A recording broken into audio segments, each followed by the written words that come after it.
nun ano moi crítico, no 1936. E cando eu tiña 5 semanas, viñeron a sacar o meu papá en paz estea da casa, ás 12 da noite, e levárono. Levárono para os barracóns da Gudiña, para matalo. E aquí nesta plaza meteron un culatazo coa culata do fusil e xa o tiraron aí. E mira que lle quedaron as señales para toda a vida, que marchou colas para outro mundo, no corpo. E ali tiña o número 2 para ser afusilado, que afusilaban a xente nos barracóns da Gudiña, naqueles anos. Eran 6 ou 7 pegando neles, dándolle tunda. E deixábanos por mortos. O meu pai romperonlle o carrillo romperonlle as narices.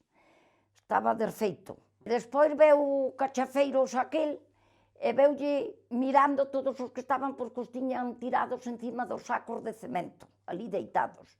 E veu por ali mirando, e levantoulle a cabeza ao meu pai e díxolle: Ferreiro, e tú tamén aquí, desta maneira?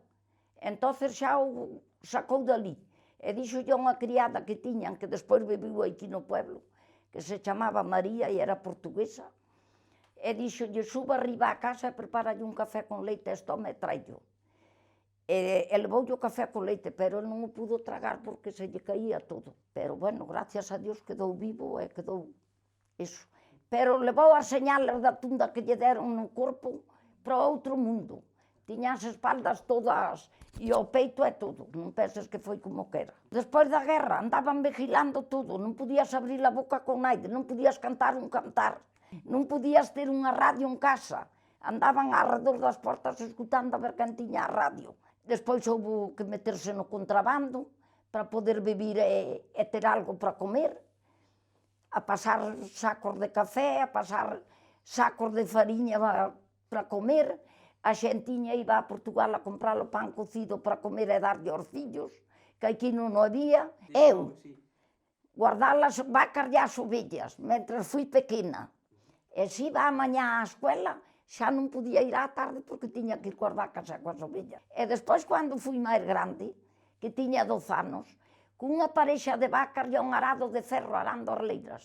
Nacín na terra, traballo a terra e na terra morro. Fui 2 anos para a Alemania, eu e o meu marido.